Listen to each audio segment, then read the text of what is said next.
আল কোরআনুল হাকিম, আল কোরআনুল আযীম, এই কোরআন, এই ইসলাম পরম কিতাব, এটা আল্লাহর পক্ষ থেকে এসেছে। যে বিধান আপনাদেরকে উলামায়ে কেরাম বয়ান করে শোনায়, এটা আল্লাহর পক্ষ থেকে এসেছে। দুনিয়ার কোনো মানুষ এই বিধান বানান নাই। একটা মানুষ যদি কোনো এক্সপেরিমেন্ট করে, তার হাইপোথিসিস, তার থিসিস দাঁড় করে যায়, অনেক তাকে টেস্ট করতে হয়, এটার পজিটিভ ইফেক্ট কি, নেগেটিভ ইফেক্ট কি, এটা সাইড ইফেক্ট কি, হিসাব করার পরে গিয়ে তার তত্ত্বের একটা বিষয়বস্তু দাঁড়ায়। অনেক সময় সেই তত্ত্বকে ইমপ্লিমেন্ট করার পরে দেখা যায় যে তত্ত্বের আসলে বাস্তব কোনো ভিত্তি নেই। আপনারা রাশিয়াতে দেখেছেন, ফেডারেল ইউনিয়ন গঠিত হয়েছে, সোভিয়েত রাশিয়া, তারা সেখানে সমাজতন্ত্র, মার্ক্সবাদ কায়েমের জন্য চেষ্টা করেছে। মার্ক্সবাদ, যেটার বাস্তব কোনো ভিত্তি নেই, স্টেটবিহীন রাষ্ট্র কখনো সেই সমাজ টিকে থাকতে পারে না, সমাজবিহীন রাষ্ট্র সেই সমাজ কখনো টিকে থাকতে পারে না, পরিবারবিহীন রাষ্ট্র সেই পরিবারও টিকে থাকতে পারবে না, কিচ্ছু টিকে থাকবে না। যারা এইখানে সোভিয়েত ইউনিয়নের ভিতরে এই মার্ক্সবাদ, এই সোশ্যালিজম, কমিউনিজমকে ইমপ্লিমেন্ট করেছে, চেষ্টা করেছে প্রয়োগ করে পৃথিবীকে দেখানোর যে আমরা ইসলামের চেয়ে বেটার এক্সাম্পল দেওয়ার যোগ্যতা রাখি। কিন্তু তারাও জানতো যে মার্ক্সবাদ শুধুমাত্র অর্থনৈতিক কনসেপ্ট নিয়ে কথা বলে, তার কাছে ফুল পলিটিক্যাল কোনো কনসেপ্ট নেই। এই মার্ক্সবাদ যখন পৃথিবীর ইতিহাসের মধ্যে তারা বিপ্লব নামে সো-কল্ড মানুষ হত্যার মাধ্যমে চীনে কায়েম করেছিল, রাশিয়াতে কায়েম করেছিল, দেখা গেছে 3 জেনারেশন পরে মার্ক্সবাদ ব্যর্থ হয়েছে। মার্ক্সবাদ আসলে মানুষকে শ্রেণীহীন সংগ্রাম দেওয়ার আদলে, এটা আসলে শ্রেণীর একটা রোগ। সেখানে প্রধানমন্ত্রীর প্রয়োজন হয়, সেখানে রাষ্ট্রপতির প্রয়োজন হয়, সেখানে উজিরে আজমের প্রয়োজন হয়, সেখানে মন্ত্রী, এমপি এই পদগুলোর প্রয়োজন হয়, সচিবের প্রয়োজন হয়, আবার সচিবের জন্য দারোয়ানের প্রয়োজন হয়। অবশ্যই সেই সোসাইটি যখন আপনি সামনে নিয়ে আসবেন, দারোয়ানের বেতন আর সচিবের বেতন সমান হওয়া সম্ভব না, সচিবের বেতন উজিরে আজমের বেতন সমান হওয়া সম্ভব না, উজিরে আজমের বেতন রাষ্ট্রপতির বেতন সমান হওয়া সম্ভব না। ফ্যাসিলিটিস, সুযোগ সুবিধা অবশ্যই সমস্ত ক্লাস একরকম পাবে, এটাও সম্ভব না। এইটা আসলে কল্পকথা ছাড়া কিছুই না। এই জন্য যখন পৃথিবীর বুকে এই মতবাদ আসলো, অনেক মানুষ ঝুঁকে গিয়েছে যে হ্যাঁ, এবার হয়তো ইনসাফ আসবে, পশ্চিমের বিপরীতে আমরা একটা সমাধান খুঁজে পাবো। কিন্তু রাশিয়া ব্যর্থ হয়েছে, সে তার অখণ্ডতা, সার্বভৌমতা টিকিয়ে রাখতে পারেনি। জনগণের উপরে রেড ইন্ডিয়ান আর্মি ট্রটস্কির নেতৃত্বে, যে ট্রটস্কিকে আপনারা খুব বড় বুদ্ধিজীবী মনে করেন, সে ট্রটস্কির নেতৃত্বে রেড আর্মি জনগণের মধ্যে মেরে কেটে সমাজতন্ত্র কায়েম করতে চেয়েছে। সমাজতন্ত্র ব্যর্থ হয়েছে। পৃথিবীর বুকে পুঁজিবাদের জয় জয়কার আপনারা দেখতেছেন। পুঁজিবাদের মাধ্যমে এই হয়েছে, সেই হয়েছে, কিন্তু সেই পুঁজিবাদ আপনার আমার জীবন, আপনার আমার যৌবন, আপনার আমার রক্তকে টেনে হিস্ট্রি যুগের মতো নিয়ে গিয়ে তাদের সভ্যতা বানাইছে। আমেরিকার পুঁজিবাদী হিস্ট্রি আপনারা জানেন। আমেরিকা যে সভ্যতার উপরে দাঁড়িয়ে আছে, এটা তার নিজস্ব দেশ না, নিজস্ব এলাকা না। তারা ইউরোপ থেকে গিয়ে আমেরিকার যে আদিবাসী ছিল তাদেরকে মেরে কেটে দাস বানিয়ে সেই সভ্যতার বুনিয়াদ তারা স্থাপন করেছে। শুধু এইখানেই না, রেড ইন্ডিয়ান, রেড আর্মিদেরকে, রেড ইয়েদেরকে, ইন্ডিয়ানদেরকে ধরে এনে তারা ইউরোপে, তারা ফ্রান্সে, তারা জার্মানি হিউম্যান চিড়িয়াখানা বানাইছে, যেখানে তারা এই অধিবাসীদেরকে মানুষের সামনে পশুর মতো করে উপস্থাপন করেছে। পশুদের দেখে আপনারা যেমন আনন্দ পান, পশুদের ট্রিট করে যেমন মজা পান, বানরকে কলা খাইয়ে যেমন একটা আনন্দ লাগে, এইরকম এই ইউরোপ, এই নিকৃষ্ট সভ্যতা, এই নিকৃষ্ট জাতি, তারা পৃথিবীর ইতিহাসের ভিতরে রক্তপাতের মাধ্যমে, ব্যয়সাফির মাধ্যমে, পৃথিবীর মধ্যে জুলুমের মাধ্যমে তারা আমাদের সভ্যতার বীজ কায়েম করেছে। ফলে আপনারা দেখেছেন পৃথিবীর মধ্যে সবচেয়ে সমৃদ্ধশালী অঞ্চল হচ্ছে, অন্যতম খনিজ সম্পদে সমৃদ্ধ হচ্ছে আফ্রিকা। আজকে আফ্রিকা না খেয়ে মারা যাচ্ছে। যে হিন্দুস্তান, যে বাংলা, সুবা বাংলা ছিল পৃথিবীর ইতিহাসের সবচেয়ে সমৃদ্ধশালী একটা সুবা, একটা প্রভিন্স, একটা প্রদেশ, আজকে তারা না খেয়ে রেল স্টেশনের নিচে, বাস স্টেশনের নিচে জীবনযাপন করতে বাধ্য হচ্ছে। ইতিহাসগুলো আপনারা পড়েন। এই যে আজকে আমেরিকা, এই যে ইউরোপ উন্নত হয়েছে নিজেদের পয়সায় না, পৃথিবীর বিভিন্ন জায়গা থেকে টাকা পয়সা নিয়ে জুলুম করে, নাইনসাফি করে, মানুষের বুকের উপরে স্টিম রোলার চালিয়ে তারা তাদের সভ্যতার বুনিয়াদ কায়েম করেছে। তারা আজকে নারী অধিকারের কথা বলে, আপনি দেখেন যে তারা গাজার নারী অধিকার নিয়ে কথা বলে না, তারা শিশু অধিকারের কথা বলে। খুব বেশি আমাদেরকে তালিম দেয়। তারা শিশু অধিকার নিয়ে গাজায় যে 17,000 শিশু শিশু, যাদের কোনো অপরাধ নেই, মায়ের পেটে থাকা বাচ্চা পর্যন্ত মারা গেল, তারা এটা নিয়ে কোনো কথা বলে না। বারবার বাচ্চারা চিৎকার দিয়ে তাদেরকে বলছে একটু মানবাধিকারের কথা বলো, তারা সেই মানবাধিকারের কথা বলে না, ইনসানিয়াতের কোনো কথা বলে না। পৃথিবী আবার দেখতেছে তারা যে সভ্যতার কথা বলে, যে বুনিয়াদের কথা বলে, যে ইনসাফের কথা বলে, যে আইডিওলজির কথা বলে, এটা আলটিমেট ইসলাম বিদ্বেষী আইডিওলজি ছাড়া আর কিছুই না, আল্লাহ দ্রোহী আইডিওলজি ছাড়া আর কিছুই না, শয়তানের বানানো আইডিওলজি ছাড়া আর কিছুই না। তার মূল লক্ষ্য হচ্ছে মানুষকে শরিয়া থেকে, আল্লাহর বিধান থেকে, ইসলাম থেকে দূরে সরিয়ে মিনিমাম কিছু মানুষকে পৃথিবীর ক্ষমতার মালিক বানানো।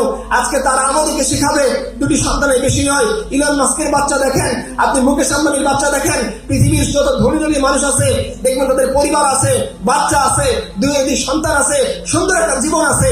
আমাকে আপনাকে বলবে জীবনের দরকার নেই, পরিবারের দরকার নেই, লিভ টুগেদার করো, প্রেমিক প্রেমিকা, বয়ফ্রেন্ড গার্লফ্রেন্ড কালচার লালন করো, পরিবার সমাজ বলে কিছু থাকার দরকার নেই, এনজয় ইউরসেলফ। তারাও এনজয় করে, লিমিটের মধ্যে করে। আমার আপনার জীবন যৌবনকে ধ্বংস করে ইউটিউব বড়লোক হচ্ছে, ফেসবুক বড়লোক হচ্ছে, টিকটক বড়লোক হচ্ছে। আমাদেরকে ধরিয়ে দিয়েছে যে আমরা যখন পেরেশান, আমরা যখন ডিপ্রেস, তখন তারা আমাদের সামনে মদের পেয়ালা ধরিয়ে দিয়েছে। ইকবাল বলেছিলেন যে मैं तुझको बताता हूँ तकदीर उमम क्या है, शमशीर सन अव्वल ताउस रुबाब आखिर, मैं खाने इरुद के दस्तूर निराला है, लेते हैं सुरूर अव्वल देते हैं शराब आखिर। আজকে আমার থেকে, আপনার থেকে, হাজারো যুবকের কাছ থেকে যৌবন, শক্তি, ক্ষমতা সব ছিনিয়ে নিয়ে মদের পেয়ালা ধরিয়ে দিয়ে, ড্রাগস ধরিয়ে দিয়ে, ইয়াবা ধরিয়ে দিয়ে, ফেসবুক ধরিয়ে দিয়ে, ইউটিউব ধরিয়ে দিয়ে তারা বিজনেস করতেছে। ইউটিউবে প্রিমিয়াম ভার্সন কিনতে যাবেন, টাকা লাগবে। ইউটিউবে অ্যাড বন্ধ করতে যাবেন, টাকা লাগবে। অ্যাড দিতে যাবেন, টাকা লাগবে। ফেসবুকে বিজনেস করতে যাবেন, আপনাকে বুস্টিং করাইতে হবে। কোথায় আছে যে সভ্যতার বুনিয়াদ তারা স্থাপন করেছে, সেটা ইনসানিয়াতের ব্যাপারটা কোথায় খেয়াল করা আছে? যদি ইনসানিয়াত থাকতো আজকে আমেরিকা বড়লোক, আফ্রিকা কেন না খেয়ে মারা যাবে? যদি ইনসানিয়াত থাকতো, আমেরিকা আজকে ভালো অবস্থায় থাকে, তাহলে গাজার মুসলমানরা কেন দুর্ভিক্ষে মারা যাবে? কেন পৃথিবীর ইতিহাসে এমন খুব যুদ্ধ হয়েছে ইনসানিয়াতের নামে, যে যুদ্ধের মধ্যে প্রতিপক্ষের জন্য খাবার সরবরাহ বন্ধ ছিল, প্রতিপক্ষের 6 মাস বয়সী বাচ্চা, 8 মাস বয়সী বাচ্চা, 12 মাস বয়সী বাচ্চা, 6-7 বছরের শিশুকে এইভাবে না খেয়ে তাদের সমস্ত হসপিটালগুলো ধ্বংস করে দেওয়া হয়েছে, যাতে তারা কোন ধরনের ট্রিটমেন্ট না নিতে পারে। ধরেন যে ড্যামেজ হয়েছে, যার পাও লেগেছে, এই যাতে রক্তক্ষরণ হতে হতে মারা যায়, এরকম ব্যবস্থা তারা করে দিয়েছে। জমিনের সাথে বিল্ডিং গুলোকে ধসিয়ে দিয়েছে, ব্যাংক প্রতিষ্ঠান সব নষ্ট করে দিয়েছে। পৃথিবীর সমস্ত ইনসানিয়াতের ইতিহাস এটাই বলে, সিভিলিয়ানদের মারা যায় না। ওরাই তো আমাদের শেখায়, মোল্লারা এই করে সেই করে, সিভিলিয়ান মারে। কিন্তু তারা যখন তাদের ইতিহাসের সবচেয়ে জঘন্যতম বর্বরতম হত্যাকাণ্ড চালায়, তারা সেই ইনসানিয়াতের কথা বলে না। অক্সফোর্ডের রিপোর্ট আপনারা দেখেন, আজকে যারা আমাদেরকে তালিম দিতে আসে আল্লাহর দ্রোহী সভ্যতার, আল্লাহর বিপরীতমুখী চলার, ইসলামের বিপরীতে পুঁজিবাদ, ন্যাশনালিজম, কমিউনিজম, ক্যাপিটালিজম ইত্যাদিকে অ্যাকসেপ্ট করার, তাদের অবস্থা দেখেন। তাদের দেশেও আপনি পাবেন না যে ম্যাক্সিমাম মানুষ বড়লোক। মুসলিমেও 8 থেকে 10 জন মানুষের হাতে পৃথিবীর 50% সম্পদ বন্দী। আজকে আমি আপনি না খেয়ে মরে যাই, চাকরি নাই, যুবকরা হতাশায় ভোগে, যুবকরা ডিপ্রেস হয়ে যায়। এই যুবকদের জন্য তাদের কি পদক্ষেপ আছে? কোনো পদক্ষেপ নাই। পৃথিবীর জন্য তাদের কি পদক্ষেপ আছে? কোনো পদক্ষেপ নাই। হ্যাঁ, যা আছে সেটা তাদের সাম্রাজ্যবাদী, পুঁজিবাদী সভ্যতার বাইরে আর কিছুই না। যে ঋণগুলো তারা দেয়, সুদের ভিত্তিতে দেয়, সাহায্যের ভিত্তিতে দেয়, এখানে বড় বড় অনেক শর্ত জুড়ে দেয়। পৃথিবীর এই যে সভ্যতার বুনিয়াদ, সেটাও থাকবে না। কমিউনিজম ধ্বংস হয়ে গিয়েছে। এই যে ক্যাপিটালিজম ভিত্তিক মডার্ন এনলাইটেন যে সভ্যতার কথা আপনারা বলতেছেন, after renaissance, after 5th industrial revolution, এগুলো টিকে থাকবে না। কারণ পৃথিবীতে ইমব্যালেন্স দেখা দিয়েছে সম্পদের ক্ষেত্রে, ইনসানিয়াতের ক্ষেত্রে, অধিকারের ক্ষেত্রে, যার বাস্তব উদাহরণ আপনারা পাবেন। কোন নারীর টিপ নিয়ে কথা বলা হলে সেখানে সমস্ত পৃথিবী গর্জে ওঠে। কোন নারীর বোরকা নিয়ে কথা বললে পৃথিবী গর্জে ওঠে না। পৃথিবী সেই ইসলামকে ধারণ করে না। আপনাকে বলবে ইনক্লুসিভ বাংলাদেশের কথা, আপনাকে বলবে ইনক্লুসিভ দুনিয়ার কথা, এখানে সমস্ত কিছু সামিল, ইসলাম সেখানে সামিল না। এই জন্য আপনারা দেখবেন বৌদ্ধদের নিয়ে তাদের মাথা ব্যথা নেই, হিন্দুদের নিয়ে। আজকে আপনি হিন্দুস্তানের দিকে তাকান, কি পরিমাণ উগ্রবাদিতা সেখানে ছড়িয়েছে, কি পরিমাণ জঙ্গিবাদ সেখানে ছড়িয়েছে। আরএসএস থেকে শুরু করে সমস্ত বিজেপির আর্মিরা মুসলমানদেরকে বিনা কারণে আসামের দিকে তাকান, মসজিদ ঘুরিয়ে দিচ্ছে, মাদ্রাসা ঘুরিয়ে দিচ্ছে, জ্যান্ত বাচ্চাকে ধরে আছাড় দিয়ে মেরে ফেলতেছে। আপনারা যখন পৃথিবীর দিকে তাকাবেন, যে দেখবেন যে আজকে পৃথিবীর দিকে দিকে মুসলমানরা নির্যাতিত হচ্ছে, একটা কেউ কথা বলতেছে না। অপরদিকে ইসরায়েলে কোনো ফুলের টোকা করলে তারা ওয়েপন্স দেয়, মিসাইল পাওয়ার দেয়, হাইপারসনিক ব্যালিস্টিক মিসাইল চলে আসে, বম্বিক বোমার বিমান চলে আসে। পৃথিবী আমাদেরকে আবার শিখাচ্ছে যে পৃথিবী যেটা গড়ে উঠছে সেটা ইনসাফের বুনিয়াদের উপরে না। পৃথিবী যেটা গড়ে উঠছে সেটা সাম্যতা, ইনক্লুসিভের কথা বলে যেটা গড়ে উঠছে সেটা আসলে ইনক্লুসিভনেস না। এইখান থেকে হইলো ইসলাম থেকে মুসলমানদেরকে, পর্দাদেরকে, টুপিওয়ালাদেরকে, দাড়িওয়ালাদেরকে আল্লাহর বিধানকে সরিয়ে দিয়ে পৃথিবীর মধ্যে অল্প কিছু মানুষের রাজত্ব কায়েম করা। শয়তান তার চালাদের দিয়ে এই গোটা পৃথিবীর মধ্যে তার রাজত্ব কায়েম করতে চায়। এখানে চেলা চামুন্ডা হিসেবে মুসলিমের কিছু মানুষ থাকবে। আমার আপনার জীবন ফেসবুক দেখতে দেখতে ধ্বংস হয়ে যাবে। যে হতাশা ছিল কুফরি, সেই হতাশার বিপরীতে আমাকে আরেকটা কুফরি ধরিয়ে দেওয়া হয়েছে। আমার এই জীবন কখনো সুন্দর হবে না, আমার যৌবন কখনো সুন্দর হবে না। যে বারবার বাচ্চারা কাঁদতেছে, তাদের কান্না বন্ধ হবে না যতক্ষণ না আমরা সে আদল এবং ইনসাফের দিন, আল্লাহর দিনের দিন, ইসলামের বিধান, শরিয়াত থেকে যতক্ষণ ফিরে না আসবো, এই পৃথিবী শান্ত হবে না, এই পৃথিবীর সম্পদের ব্যালেন্স হবে না, এই পৃথিবীর মধ্যে ইনসানিয়তের ব্যালেন্স হবে না। এই পৃথিবীর মধ্যে পূর্ব পশ্চিমের যে বিশাল ফারাক, আফ্রিকার সাথে ইউরোপের যে বিশাল ফারাক, হিন্দুস্তানের সাথে ইউরোপের যে বিশাল ফারাক, বাংলার সাথে ইউরোপের যে বিশাল ফারাক, এই ফারাক কখনো দূর হবে না। আপনারা কি আমাদের হিস্ট্রি দেখেছেন, বাগদাদকে সুন্দর হতে দেখেছেন, বাগদাদের আশেপাশে যে এলাকাগুলো সুন্দর হয়েছে, হিন্দুস্তানের দিল্লিকে সুন্দর হতে দেখেছেন, ঢাকাও সুন্দর হয়েছে। এরকম যে না যে দিল্লি শুধু তার সম্পদ নিয়ে যাচ্ছে, ঢাকা গরিব হয়ে যাচ্ছে, এরকমটা ইসলামের হিস্ট্রিতে আপনারা পাননি। কারণ কি, ইসলাম সত্যিকার অর্থে সাম্যতাতে, ন্যায্যতাতে বিশ্বাস করে। শয়তানি সাম্যতা না, শয়তানি ইনসানিয়াত না, শয়তানি মানবতাবাদ না, যেখানে কিছু মানুষকে মানুষের ক্ষুধা বাড়িয়ে দেওয়া হয়, এরকম না। বরং এটা এমন মানবতাবাদ, পৃথিবীর প্রত্যেকটা মানুষের জন্য যতটুকু দরকার ততটুকু ইসলাম পৌঁছে দিয়ে আছে। এই ইসলামিক রাষ্ট্রের মধ্যে মুসলমান নিরাপদ থাকে, ইসলামিক রাষ্ট্রের মধ্যে অমুসলিম নিরাপদ থাকে। আপনারা ইংরেজরা আসার আগে এই দেশে কখনো বড় ধরনের দাঙ্গা খুঁজে পাবেন না। কারণ কি, সুলতানরা শাসন করেছে, তারা ভালো খারাপ অনেক কিছু থেকেছে, কিন্তু পলিটিক্যাল ফায়দা নেওয়ার জন্য হিন্দু মুসলমান দাঙ্গা তারা লাগাই নাই, হিন্দুদের মন্দির তারা পুড়িয়ে দেয় নাই, হিন্দুদের ঘর বাড়ি তারা লুট করে নাই। এইটা ইসলামের ট্রেডিশন ছিল না। মুওয়াহিদ কাফের যারা ট্যাক্স জিজিয়া কর দিয়ে থাকে, তাদের নিরাপত্তার দায়িত্ব রক্ষা করা মুসলমানদের দায়িত্ব। শেষ করে দিয়ে সময় শেষ। যে হিংসের গভর্নর যখন দেখলেন যে রোমান আবার আক্রমণ করতেছে, রোমানরা, তাদের পক্ষে সম্ভব না অমুসলিমদের জিজিয়ার বিনিময়ে তাদেরকে নিরাপত্তা দেওয়ার। তারা সেই কাফেরদের, খ্রিস্টানদের দেখে বলল, ভাইরা যে তোমাদের এই যে টাকা, এইটা আমরা নিব না, জিজিয়ার টাকা ফেরত দাও। বলছে কেন? রোমানরা আক্রমণ করতেছে, খ্রিস্টানরা আক্রমণ করতেছে, এই মুহূর্তে আমরা তোমাদেরকে নিরাপত্তা দেওয়ার মতো অবস্থায় নেই, সো তোমার টাকা ফেরত নিয়ে যাও। যদি ইন ফিউচারে আমরা আবার ক্ষমতায় আসি, আল্লাহ যদি আনেন, তখন তোমরা আমাদেরকে আবার জিজিয়ার টাকা দিও। ইতিহাস বলতেছে হিমসের খ্রিস্টানরা দাঁড়িয়ে গেছে মুসলমানদের সাথে।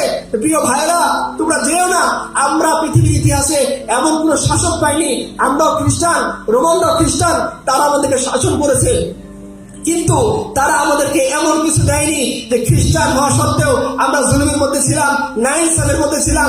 আমাদের থেকে টাকা নিয়ে রোমানরা বড়লোক হয়েছে, আমাদের জন্য কিছু করেনি। ঘোড়ার ভিতরে জল ধরিয়ে দিয়েছে, যুদ্ধ করার জন্য হাত পা বেঁধে বেঁধে নিয়ে গিয়েছে, না ছেলে মেরেছে, কেটেছে, দাস বানিয়েছে। কিন্তু তোমরা যখন আসলা, আমরা সত্যিকার অর্থে স্বাধীনতা উপভোগ করলাম। স্বাধীনতার কি সুখ, সেটা আমরা জানতে পারলাম। আমরা কথা দিচ্ছি, জিজিয়ার টাকা নাও, আমরা খ্রিস্টান হওয়া সত্ত্বেও খ্রিস্টানদের বিরুদ্ধে তোমাদের সাথে লড়াই করবো। ইনসানিয়তের দৃষ্টি মুসলমানরা দেখিয়ে গিয়েছেন। এটা একমাত্র এই কারণে শরিয়া ছিল। হান্টারের একটা বই আছে, ইন্ডিয়ান মুসলমান, সে বলতেছে 1864 সালে যখন আমরা হিন্দুস্তান থেকে কাজীর পদে মুসলমানদেরকে নিয়োগ দেওয়া থামিয়ে দিলাম, যে না, এখন থেকে মুসলমান কোনো কাজী থাকবে না, কাজীর পূজা থাকবে না, আলেমরা বিচারক হবে না, এখন থেকে ইংরেজরা বিচার করবে, দেওয়ানি এবং ফৌজদারি আদালত সবটা ইংরেজদের দখলে থাকবে, ইংরেজরা তাদের ল, ব্রিটিশ ল ইমপ্লিমেন্ট করবে। হান্টার বলতেছে 1863 1864 সালে যে ফৌজদারি মামলার সংখ্যা ছিল 591টা, সেই 1866 সালে মাত্র 2 বছরের মাথায় এই ফ্যামিলি ল 1951টা হয়ে গেল। শরিয়াত তুলে দেওয়ার কারণে, কাজীর কোর্ট তুলে দেওয়ার কারণে, আল্লাহর বিধান তুলে দেওয়ার কারণে দিন দিন হিন্দুস্তানের ভিতরে অপরাধ প্রবণতা বাড়তে লাগলো। সো অপরাধ প্রবণতা যদি কমাতে চান, আপনাকে শরিয়া লাগবে। ঢাকার নির্যাতিত মানুষের যদি অধিকার দিতে চান, আপনাকে শরিয়ার কাছে যাইতে হবে। এই প্ল্যাটফর্মের নিচে শুয়ে থাকা অসহায় ইয়াতীম শিশুকে যদি অধিকার দিতে চান, আপনাকে শরিয়া আনতে হবে। পর্নোগ্রাফির অভিনয় করতে বাধ্য হওয়া এই নারীদেরকে যদি মুক্ত করতে চান, আপনাকে শরিয়া এনে দিতে হবে। গাজার মুসলমানের কান্না যদি থামাইতে চান, আপনাকে শরিয়া ইমপ্লিমেন্ট করতে হবে। অর্থনৈতিক ব্যালেন্স যদি চান, আপনাকে শরিয়া লাগবে। হতাশাগ্রস্ত যুবক, তুমি যদি চাকরি পাইতে চাও, নিজের জীবনকে সত্যিকার অর্থে আদল এবং ইনসাফের উপরে চলিয়ে সুকুন পেতে চাও, তোমার যদি ইসলাম লাগবে। নারী সে যদি তার ইজ্জত ঠিক রাখতে চায়, কেউ যদি তার বউ, তার বেটি, তার ঘরের মানুষকে নিরাপদ রাখতে চায়, তাকে শরিয়া লাগবে। কোন গোয়েন্দা সংস্থার বাহিনী সে যদি চিন্তা করে সেও একটা স্বাভাবিক মানুষের জীবন যাপন করবে, মনস্টার হবে না, তাকেও শরিয়া লাগবে।